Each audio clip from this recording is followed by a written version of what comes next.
A ver, imaginemos esto por un segundo. Un libro que fue un bestseller, pero hace 300 años, y que después, ¡puf!, desaparece por completo. ¿Cómo es que algo así puede resurgir hoy, de la nada, y ser considerado un clásico? Bueno, de eso se trata hoy. Vamos a meternos de lleno en la historia de esta joya teológica que fue redescubierta. Y para que nos demos una idea del tremendo impacto que tuvo al principio, pensemos en esto. 19. Tuvo por lo menos 19 ediciones en menos de un siglo. Para esa época, eso era sin duda alguna un verdadero fenómeno, algo fuera de serie. Bueno, veamos este viaje porque es increíble. Sale a la luz por primera vez en 1717 y ¡pum! Un éxito rotundo. Pero ¿qué pasa? Llega el final del siglo XVIII, el racionalismo está en pleno apogeo y el libro poco a poco cae en el olvido. Literalmente desaparece del mapa. Pasa un siglo entero y no es hasta 1834, en medio de un avivamiento religioso muy particular, la Afshading, que alguien lo redescubre. Y ahora, por primerísima vez, está a punto de llegar al mundo de habla hispana. Y aquí es donde se pone bueno. Esta es la gran pregunta que vamos a intentar responder. ¿Qué tenía este libro para ser tan, pero tan importante en su momento y luego volverse completamente irrelevante? Y más intrigante aún, ¿por qué un siglo después se vuelve indispensable otra vez? La respuesta, créanme, es fascinante. Muy bien, para entender todo este asunto tenemos que empezar por el principio. Hablemos de su momento de gloria y, claro, de su misteriosa caída. Así comienza la historia de este bestseller olvidado. Entonces, ¿dónde está el secreto? ¿Cuál es el motor de este libro? Pues es una sola idea. Una idea central que es, a la vez, increíblemente reconfortante y bastante radical. La idea de que el consuelo más profundo se encuentra en pertenecer. De hecho, todo el libro es básicamente una larga reflexión sobre la primera respuesta del Catecismo de Heidelberg, y esa respuesta lo cambia todo.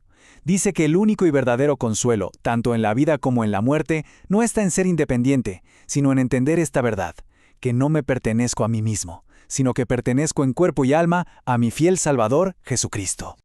Y hay una palabra clave aquí, el concepto que es como la llave maestra de todo el libro. Es un término en neerlandés, eigendom, que significa, pues, propiedad, pertenencia. Para el autor, Johannes van der Kemp, esta idea de ser enteramente propiedad de Cristo no es para nada algo opresivo o de sumisión. Al contrario, es la fuente de todo consuelo, de toda seguridad y de la auténtica libertad. Y aquí es donde vemos el choque frontal con nuestra manera de pensar hoy en día, ¿no? Nuestra cultura nos dice a gritos que el ideal es la autonomía, ser dueños de nuestra propia vida. La meta es no pertenecerle a nadie. Pero Van der Kemp llega y ¡pum!, nos pone sobre la mesa una idea totalmente contracultural. La verdadera libertad no es ser su propio dueño, sino encontrar seguridad al pertenecerle por completo a un Salvador que es fiel. ¡Claro! Una idea tan potente como esta de pertenecer no sale de la nada. Tuvo que haber una razón para que pegara tan fuerte en su época. Y para entender eso, pues, tenemos que viajar un poco en el tiempo, a su contexto, a una era en la que la fe tradicional se estaba enfrentando cara a cara con la nueva era de la razón. Van der Kemp escribió justo en medio de un momento de muchísima tensión, de mucho cambio. Por un lado estaba la fe reformada de siempre, la ortodoxia, y por el otro, una nueva corriente que venía con todo, el racionalismo. Y este racionalismo estaba empezando a cuestionar los cimientos mismos de una fe basada en la revelación. Él era parte de un movimiento muy interesante conocido como la Nadere Reformatia. Se podría traducir como la Segunda Reforma Holandesa. Pensemos en ellos como algo muy parecido a los puritanos ingleses. ¿Qué buscaban? Pues conectar dos cosas. Un pensamiento teológico súper profundo con un sentimiento personal, una piedad muy cálida.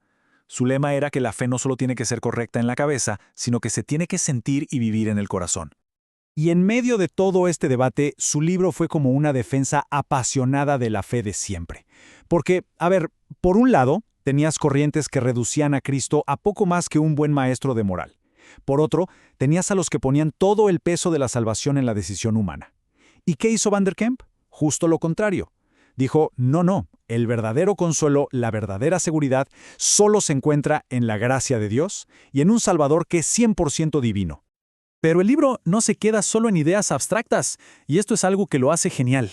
Ofreció una especie de mapa, una hoja de ruta súper clara y práctica para la vida del creyente. Una estructura que era profunda, sí, pero al mismo tiempo muy fácil de seguir. Lo que hace Van der Kemp es tomar la famosa estructura del Catecismo de Heidelberg y aplicarla. Es muy sencillo pero poderoso. Organiza toda la vida cristiana en 3 pasos, o 3 momentos. Primero, culpa. Se trata de entender nuestra condición, nuestro pecado. Segundo, gracia, es decir, cómo somos rescatados de esa miseria. Y tercero, gratitud, o sea, cómo vivimos ahora en respuesta a ese rescate. Y esta estructura de 3 partes es simplemente magistral, porque funciona como una guía que te mantiene en el camino correcto. Por un lado, te salva de caer en el legalismo, que es pensar que la obediencia es una forma de ganarse la salvación. Pero por el otro lado, también te libra del antinomianismo, que es la idea de que como ya hay salvación, la obediencia no importa. Para Van der Kemp, la cosa es clara. La obediencia no es la causa de la salvación, sino su consecuencia, su fruto alegre. Es una respuesta que nace de la gratitud, nunca del miedo. Y con todo esto, volvemos a la pregunta del principio. ¿Cómo es que un libro que estuvo perdido en el tiempo logró sobrevivir? Y más importante, ¿por qué nos sigue diciendo algo hoy? Pues bien, la respuesta está en ese avivamiento, la Aufscheidung de 1834. En ese momento, había iglesias que estaban luchando contra el liberalismo teológico, sentían que se estaban perdiendo las raíces, y en esa búsqueda se toparon con esta obra y fue como encontrar un tesoro.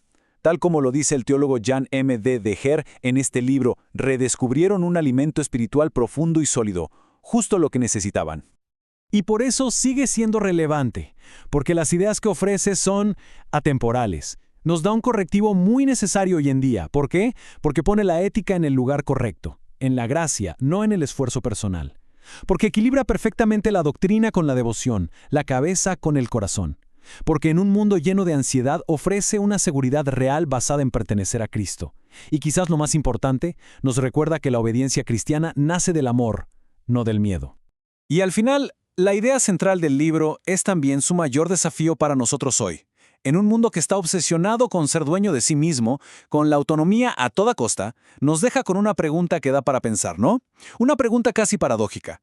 ¿Y si la libertad más grande que podemos experimentar no se encuentra en ser nuestros propios amos, sino en pertenecerle por completo a alguien más?